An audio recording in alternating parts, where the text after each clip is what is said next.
Option B में जितने भी प्रश्न होते हैं सभी में ऑप्शंस होते हैं। 2 क्वेश्चन में से कोई एक करना होता है। तो क्वेश्चन नंबर 3 पहले हम इसको पढ़ लें। पढ़ने के बाद आसानी से हम इसका कंपोजिशन तैयार कर सकते हैं। क्वेश्चन है, you are Ankit Gautam, you have found a school bag in the playground of your school, prepare a lost and found notice. इसका अर्थ है कि आपको एक नोटिस लिखना है और कुछ चीज़ें आपको दी हुई हैं, आप उसे मान लें और जो नहीं है वो अपने मन से आप लिख दें। जैसे कि आपका नाम यहाँ स्पष्ट कर दिया गया है, आप अंकित गौतम, एज ए अंकित गौतम आपको नोटिस बनाना है और आपके इस सेंटेंस को समझना है। You have found a school bag in the playground of your school. आपके स्कूल बैग के प्लेग्राउंड में आपको एक स्कूल बैग मिला था, तो आपको एक नोटिस तैयार करना है और वो notice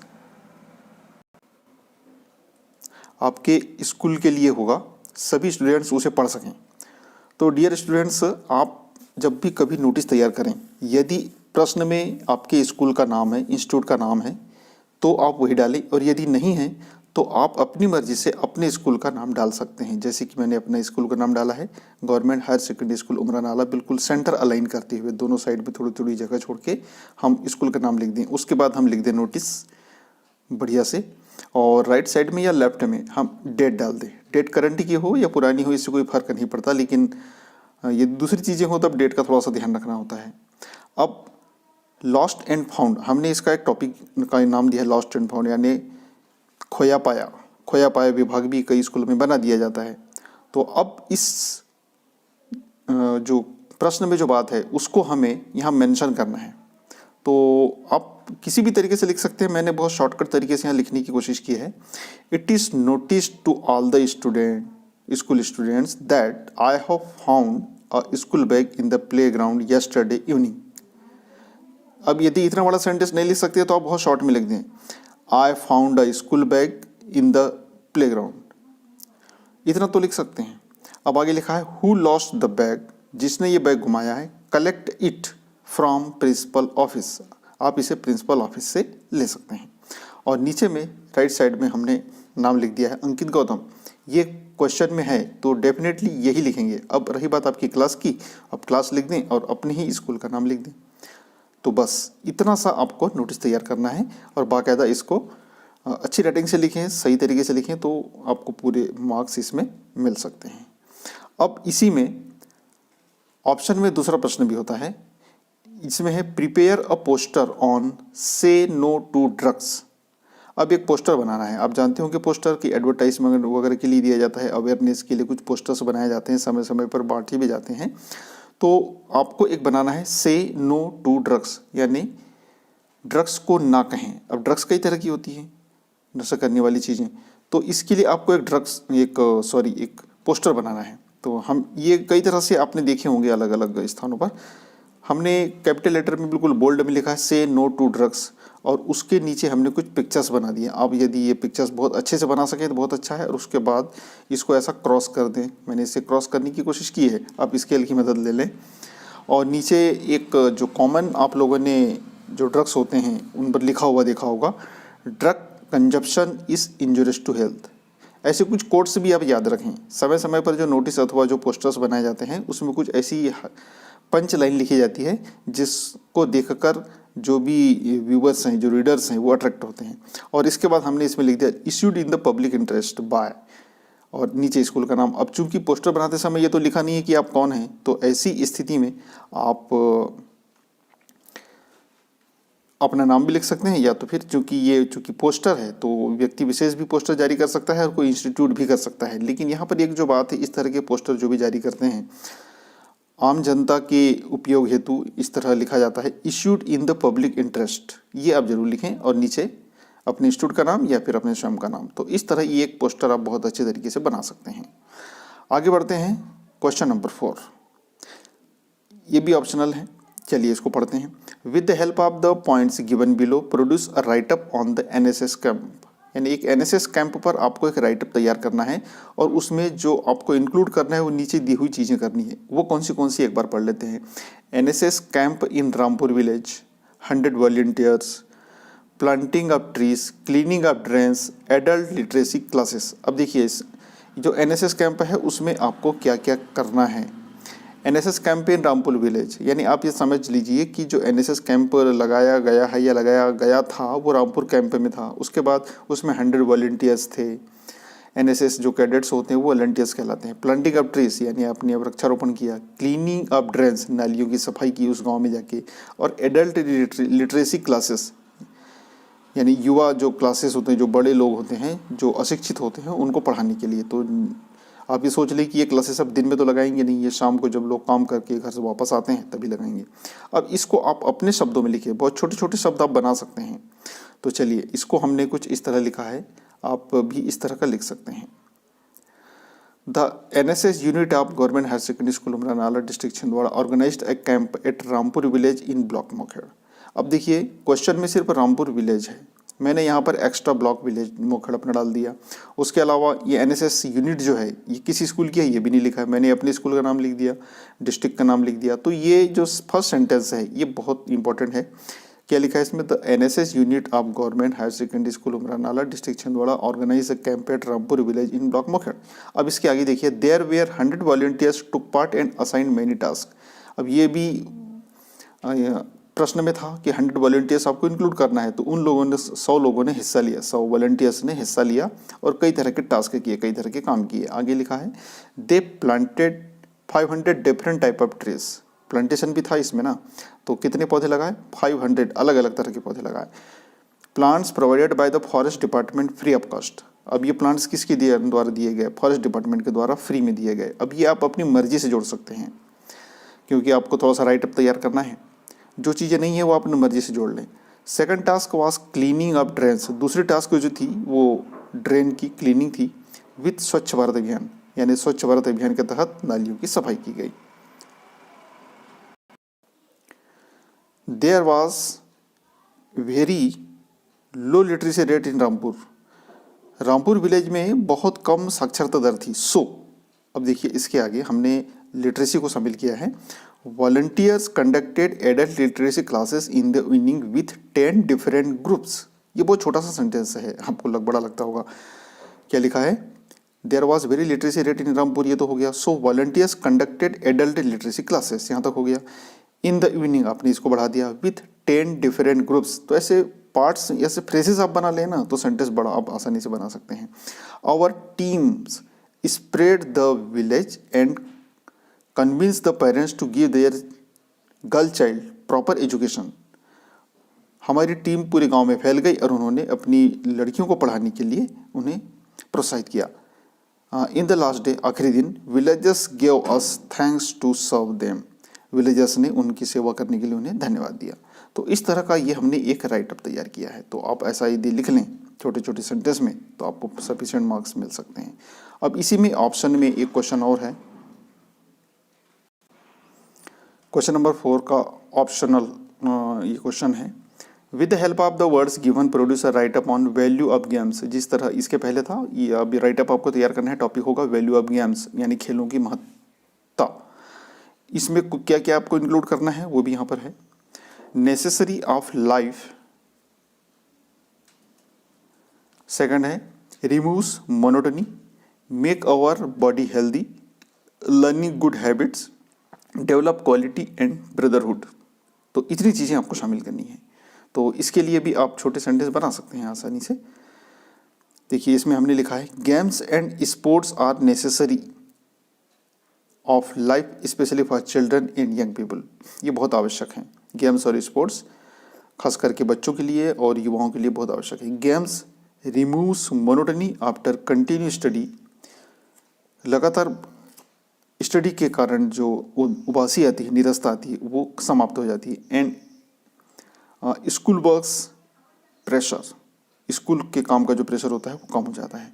continue games playing develop quality and brotherhood among players. लगातार खेल खेलने से क्वालिटी डेवलप होती है और सारे प्लेयर्स के बीच में ब्रदरहुड यानी भाईचारा बढ़ता है, क्योंकि सभी लोग मिलकर खेलते हैं। We know a famous quote, हम एक बहुत अच्छा कोट जानते हैं। इस कोट को आप जरूर लिखें यदि आपको ऐसे याद आते हैं। तो हमने यहाँ पर कोट लिखा है, क्या है? A healthy mind lives in healthy body. ये कोट आप सबसे शुरू में भी लिख सकते हैं, सबसे लास्ट में भी लिख सकते हैं, मैंने यहाँ बीच में लिखा हूँ। तो इस तरह का आप कोट्स आप कलेक्ट करें, मैं बार बार कह रहा हूँ। क्या लिखा है कोट?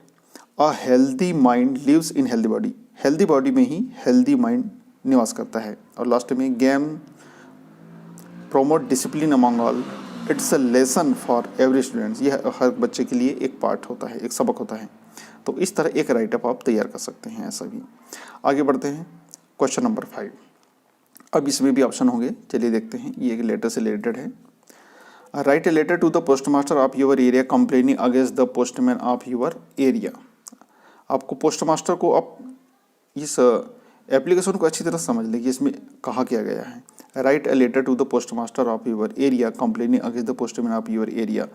आपके क्षेत्र के पोस्टमास्टर को आपको लेटर लिखना है जिसमें आपको कंप्लेंट करनी है पोस्टमैन की। भाई कोई ना कोई प्रॉब्लम तो होगी, पोस्टमैन चिट्ठी बांटने का काम करते हैं तो उनकी सर्विस में कोई गड़बड़ी हुई होगी।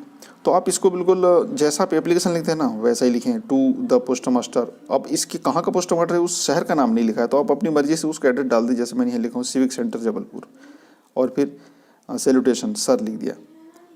अब इसके बाद हमने लिखा है I am sorry to bring to your notice that, क्षमा कीजिए मैं आपको सूचित कर रहा हूँ कि the postman of our area is not working properly for distribution of letters, चिट्ठी बांटने में सही तरीके से काम नहीं कर रहे हैं। Our letters and articles are not reaching us on time, हमारे लेटर्स जो आर्टिकल्स हैं वो समय पर नहीं पहुँचते। When I talk with the postman he misbehave, जब मैंने इस बारे में पोस्टमैन से बात की तो वो मिसबिहेव किया था उन्होंने। I am sure you would look into my complaint, मुझे उम्मीद है कि आप मेरी कंप्लेंट पर ध्यान देंगे। And ask to the postman, postman से कहेंगे not to repeat this type of mistake in future, वो भविष्य में ऐसी गलतियां ना करें। और उसके बाद आप अपना नाम लिख दिए, चूंकि क्वेश्चन में नाम नहीं है आप अपनी मर्जी से कोई नाम लिख दें और अपना एड्रेस भी डाल दें, और वो एड्रेस जहाँ के आप पोस्ट मास्टर हैं उसी के आसपास का हो, ज़्यादा बेहतर है। यदि नहीं भी है तो इससे ज़्यादा कोई फ़र्क नहीं पड़ता है। तो ये सिंपल सी एप्लीकेशन है, आप छोटे छोटे सेंटेंस में ऐसा लिख सकते हैं। आगे बढ़ते हैं। अब इसमें अथवा जो ऑप्शनल क्वेश्चन है उसको देखते हैं। With write an application to your principal requesting him to issue character certificate, character certificate के लिए आपको अपने प्रिंसिपल को एक लेटर लिखना है। अब इसमें देखिए आपकी क्लास नहीं है, आपका नाम नहीं है, आपकी स्कूल का नाम नहीं है, लेकिन सिर्फ ये बोला गया है कि प्रिंसिपल को कैरेक्टर सर्टिफिकेट के लिए आपको एक एप्लीकेशन लिखना है। तो बाकी चीज़ें आपको अपनी मर्जी से लिखनी होंगी। देखिए क्या लिखा है, to the principal government higher secondary school Manala subject an application for character certificate, ये तो आप जानते होंगे। और उसके बाद हमने सर लिख दिया। अब देखिए I beg to state that I have passed with pass 12th with first class. I am going to take admission in college. Please issue my character certificate. Thanks and oblige. तो ये जो तरीका है ये कैरेक्टर सर्टिफिकेट के लिए use हो सकता है, और CLC यानी स्कूल लिविंग सर्टिफिकेट, SLC या तो फिर जिसे कहते हैं ट्रांसफ़र सर्टिफिकेट के लिए भी यूज़ हो सकता है। तो बस सारे के सारे सेंटेंस वही रहेंगे। ट्रांसफ़र सर्टिफिकेट और कैरेक्टर सर्टिफिकेट इन दोनों के लिए आप सेम इस्तेमाल कर सकते हैं। बस कैरेक्टर सर्टिफिकेट के स्थान पर यदि ट्रांसफ़र सर्टिफिकेट आता है तो ट्रांसफ़र सर्टिफिकेट लिख दें, बहुत इजीली हो जाएगा। और चूंकि यहाँ पर नाम है नहीं इसलिए आप अपना नाम लिख दें यहाँ पर और अपने स्कूल का नाम लिख दें, तो ये बहुत आसान हो जाएगा। ओके, तो इस तरह आप ये एप्लीकेशन लिख सकते हैं। और आगे बढ़ते हैं question number 6। Write a letter to your friend congratulating him on his grand success. अब ये इनफॉर्मल लेटर्स की बात है, यहाँ पर अपने दोस्तों को उसकी सफलता पर बधाई पत्र लिखना है आपको। तो दोस्तों ये इनफॉर्मल लेटर्स चूँकि आजकल प्रचलन में है नहीं, इसलिए आप इसको थोड़ा सा ध्यान दें। इसमें क्या होता है कि सबसे पहले आप अपने स्वयं का एड्रेस लिखते हैं। स्वयं का एड्रेस आपने थोड़ा सा लिख दिया, क्योंकि यहाँ नाम नहीं होता एड्रेस में, आप अपना नाम नहीं लिखेंगे, नाम नीचे आएगा। आप सिर्फ एड्रेस लिखें, मोहल्ले का नाम लिखें, ब्लॉक लिखें, या फिर आप शहर के रहने वाले हैं तो हाउस नंबर वगैरह कुछ इस तरह लिख दें भोपाल, और उसके ठीक नीचे डेट लिखें। ये 2 चीज़ें आप जरूर लिखें। क्या क्या लिखें, पहले एड्रेस और फिर डेट, ये 2 चीज़ें आपकी आनी चाहिए। अब उसके बाद आप संबोधित कर दें अपने दोस्त को, माय डियर फ्रेंड प्रदीप। अब उस दोस्तों का नाम आप कुछ भी रख दें, यहाँ पर दिया तो है नहीं कि कौन क्या नाम होगा आपके दोस्त का। अब आप लिखना शुरू करें, I am very glad to hear that you है selected for national hockey team. अब देखिए यह रीजन कुछ भी हो सकता है, उसकी सफलता क्या है ये लिखा नहीं है क्वेश्चन में, तो आप सफलता एग्जाम की सफलता लिख सकते हैं, किसी टीम किसी मैच की सफलता लिख सकते हैं, या फिर कोई कॉम्पिटिशन हुआ उसमें उनकी ग्रैंड सक्सेस के बारे में, उस जो हुआ है उसके बारे में लिख सकते हैं। तो कोई दिक्कत नहीं है, आप अपनी मर्जी से लिख दें। मुझे बहुत खुशी हुई कि आप राष्ट्रीय हॉकी टीम में आपका सिलेक्शन हो चुका है। Congratulation on your bright success, I wish you will give your best for our nation. मुझे उम्मीद है कि आप अपने देश के लिए बहुत अच्छा करेंगे। With love and good wishes your sincerely Prakash. तो बस ये नीचे नाम लिखा हुआ है, तो बस इस तरह आप लिखने की कोशिश करें तो आप बड़ी इजीली लिख सकते हैं। उसके बाद इसी के ऑप्शन में देखिए, write a letter to your friend advising him to celebrate Diwali without crackers. ये भी एक इनफॉर्मल लेटर्स है। अपने दोस्तों को पत्र लिखना है जिसमें दीपावली आपको विदाउट क्रैकर यानी बगैर पटाखों के मनाना है। तो ऐसा लेटर इसके पहले भी हम लिख चुके हैं, तो मैंने यहाँ पर सिंबॉलिक लिखा हूँ। अब देखिए ये जनरली ऐसा आपको नहीं है। यहाँ पर ध्यान से देखिए, ये जो पेज है ऊपर मैंने एक एप्लीकेशन लिख दिया, लेकिन नीचे में मैंने यहीं पर लिख दिया। आपको ऐसा नहीं करना है। यदि आपको इसके बाद भी कोई क्वेश्चन इसी तरह का करना है तो आप नेक्स्ट फ्रेश पेज से ही लिखें, क्योंकि कोई भी एप्लीकेशन आधे पेज में नहीं आती है। तो चूंकि मैं सिर्फ यहाँ इंडिकेट कर रहा हूँ आपको, इसलिए मैंने यहाँ पर सांकेतिक रूप से आपको बता दिया है। ध्यान रखें, सबसे पहले आप क्या लिखेंगे, एड्रेस, उसके बाद डेट, उसके बाद सैल्यूटेशन। क्योंकि इसके पहले वाले लेटर में भी मैंने आपसे यही बात की थी। सबसे पहले इसमें क्या आया था, एड्रेस आया था, और उसके बाद डेट आई थी, और फिर सैल्यूटेशन आया था। तो यही चीज़ आपको यहाँ भी करना है। सबसे पहले एड्रेस लिखना है। अब आप कहीं के रहने वाले हो, गांव के रहने वाले तो गांव का नाम लिख दीजिए, उसके बाद डेट डाल दीजिए और सैल्यूटेशन डाल दीजिए। क्योंकि फ्रेंड है तो माय डियर फ्रेंड्स आप उसका नाम लिख के इस तरह तो लिख ही सकते हैं। अब आगे बढ़ते हैं। My best wishes to you and your family for Deepawali celebration. Deepawali की आपको और आपके परिवारजनों को ढेर सारी शुभकामनाएं। आई हैव डिसाइडेड दैट, मैंने तय किया है, that can we celebrate this Deepawali without cracker. क्या हम इस दीपावली को बगैर पटाखों के मना सकते हैं। It can stop the sound and air pollution. ये साउंड और एयर पोल्यूशन को रोकने में मदद कर सकता है। I request to you for the same, मैं आपसे ये निवेदन कर रहा हूँ। बस इतना सा लिखा है, आप इसे और बढ़ा सकते हैं, इजीली बढ़ा सकते हैं, छोटे छोटे सेंटेंस है। उसके लास्ट में थैंक्स लिखिए और उसके बाद अपना शाम का नाम लिख दीजिए। तो इस तरह आप इस क्वेश्चन को भी बड़े आसानी से कर सकते हैं। अब दोनों में से कोई एक आपको एक करना है। आगे बढ़ते हैं। Right the given input, produce right up on grow more trees. अब ये हम थोड़ा सा बड़ा क्वेश्चन होगा, मार्क्स के आधार पर आपको तय करना होता है कि कितने मार्क्स का होगा, तो आपको उतने वर्ड्स में लिखना होता है।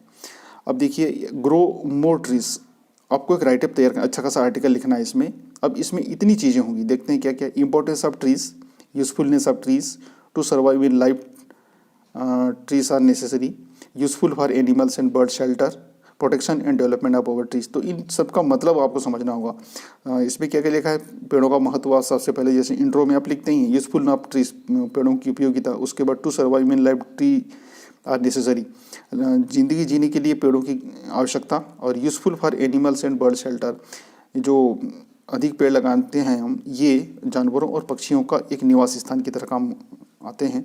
और protection and development of our trees, हमारे पेड़ों को बचाना और उन्हें बढ़ाना। तो अब आपको इसको अपने तरीके से लिखना है। मैंने यहाँ पर कुछ लिखा हूँ, एक बार पढ़ देता हूँ और फिर इनको समझने की कोशिश करें। ग्रो मोर ट्रीज इसका हेडिंग है। Sir J C Bose firstly invented trees are able to think and full of emotions. J C Bose का नाम आपने सुना होगा। ट्री के मामले में इन्होंने सबसे पहले ये रिसर्च किया था कि वो भी इमोशंस और होती हैं उनमें भी। There are a lot of importance of trees in human life and any living beings. हर किसी के लिए बहुत इंपॉर्टेंट है। Trees are not only used for a huge resources of energy but also they manage the environment. ना ही ये हमारी ऊर्जा के बहुत बड़े स्रोत हैं, बल्कि ये पर्यावरण को व्यवस्थित भी करते हैं। यहाँ तक हमने देखा। Human can not survive in life without trees, बगैर पेड़ के इंसान नहीं जी सकता। Human gate oxygen for their life, और इंसान उन पेड़ों से अपनी लाइफ के लिए ऑक्सीजन भी पाते हैं। Trees are the best shelter for animals and birds. जो ट्रीज होते हैं ये सबसे अच्छे शेल्टर होते हैं, मकान निवास होते हैं एनिमल और बर्ड्स के लिए।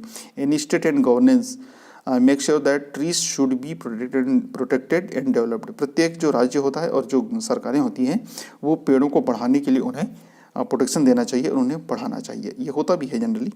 आगे देखते हैं। Present global warming and landslides can be controlled by growing more trees. जो वर्तमान जो ग्लोबल वार्मिंग है और जो लैंडस्लाइड्स वगैरह होते हैं वो सभी रोकी जा सकती है पेड़ों को लगातार बढ़ाने से। और हमने छोटा सा एक पिक्चर बनाया, आप अपनी मर्जी से ऐसे पिक्चर्स भी हैं बहुत सारे कलेक्ट करके रख लें कि इस तरह के टॉपिक आए तो आप कोई पिक्चर बना लें। हम यहाँ पर बीच में अच्छे से आप पेड़ बनाएं, या तो फिर अर्थ बना लें, उसी के अंदर पेड़ बना लें और वहाँ लिख दें सेव ट्रीज सेव अर्थ। तो आप इसे और ज़्यादा मॉडिफाई करके बना सकते हैं। तो इस तरह एक बहुत बेहतरीन सा एक राइटअप आप तैयार कर सकते हैं, और आप इसमें जितने ज़्यादा सेंटेंस लिखिए उतना अच्छा है। अब इसी में अथवा में एक क्वेश्चन है, right any one of the following topics. और बहुत सारे टॉपिक्स हैं, मैंने सिर्फ एक टॉपिक्स पर यहाँ पर एक एज ए लिखा हूँ, किसी पर एक पर लिखना है। इंपॉर्टेंस ऑफ न्यूज़पेपर पर, इस पर लिखना है। तो चलिए अब इसको स्टूडेंट्स एक्चुअली हम जो पढ़ते हैं किसी भी टॉपिक का जो एज ए जो होता है वो 250 वर्ड्स से 300 वर्ड्स तक का होता है। अब इसको आप छोटे छोटे सेंटेंस में यदि लिखते हैं या फिर टॉपिक वाइज या पॉइंट वाइज लिखते हो तो बहुत बेहतरीन होगा। चलिए इसको कैसे लिखा है थोड़ा सा देख लें। Newspaper is the strong and oldest family member of today's media. और today there are many fast methods of gaining information but its own place and importance is in our daily life। वर्तमान में जो information के लिए बहुत सारे तात्कालिक यानी फास्ट माध्यम उपलब्ध हैं, लेकिन जो न्यूज़पेपर है उसका इस मामले में अपना अलग स्थान है। Newspaper not only provide us information but also help us to mould public opinion. ना ही सिर्फ ये एक सशक्त माध्यम है, इन्फॉर्मेशन प्रोवाइड करता है, बल्कि लोगों की भावना भी जानता है। Press alerts man against the harmful products. जो प्रेस होती है या फिर जो प्रिंट मीडिया होता है, ये सरकार के द्वारा किए जाने वाले खतरनाक जो प्रोडक्ट्स होते हैं, जो काम होते हैं, उनको पब्लिक के सामने लाता है। It is also a well wishes and best criticiser of government and other social non government activities. ये बहुत बड़ा एक क्रिटिसाइज़र भी होता है, जो अन्य दूसरी जो गतिविधियाँ होती हैं सामाजिक, जो समाज के हित में ना हो, उनके लिए भी क्रिटिसाइज़र होता है, और ये एक प्रशंसक भी होता है। अब स्टूडेंट्स देखिए, इस तरह की सैद्धांतिक बातें तो आप बहुत सारे लिख सकते हैं, लेकिन थोड़ा सा यदि आप तथ्यात्मक चीज़ें भी लिख दें तो वो भी बेहतर होगा, क्योंकि जनरली ये देखा जाता है कि आप किसी भी तरह की कुछ सॉल्यूशन से देखें, उसमें ऐसी चीज़ें नहीं होती हैं। तो देखिए, मैंने इसको कुछ अलग से सर्च करके लिखा हूँ, ये आप भी कर सकते हैं। Nowadays 1 lakh publication registered for newspaper in India. ये एक तथ्यात्मक चीज़ है। 1 लाख पब्लिकेशन जो हैं न्यूज़पेपर के, ये पब्लिश होते हैं डेली।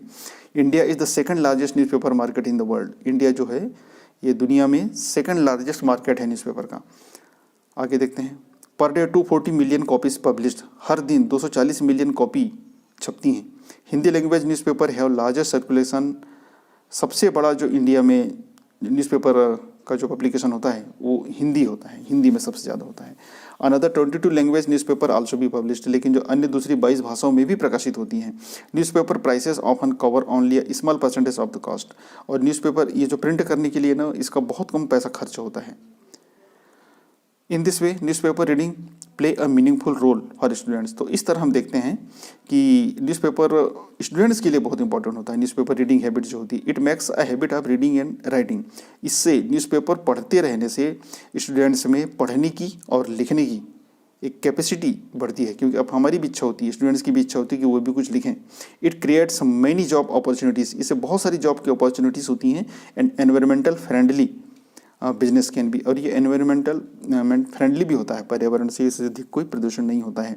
तो इस तरह ये हम न्यूज़पेपर, इंपॉर्टेंस ऑफ न्यूज़पेपर पर आप काफ़ी कुछ लिख सकते हैं। आप अपनी मर्जी से छोटे छोटे सेंटेंस बनाकर इसे बढ़ाते रहें। तो डियर स्टूडेंट्स, अब ये जो सेक्शन बी था, हमने इस तरह यहाँ पर लिखा। आप इसकी प्रैक्टिस तभी हो सकती है जब आप स्वयं सेंटेंस क्रिएशन की क्षमता रखें। तो ये प्रैक्टिस से आएगा, और मेरी शुभकामनाएं आपके साथ हैं। चलिए अब इसके बाद हम आते हैं सेक्शन ए की ओर।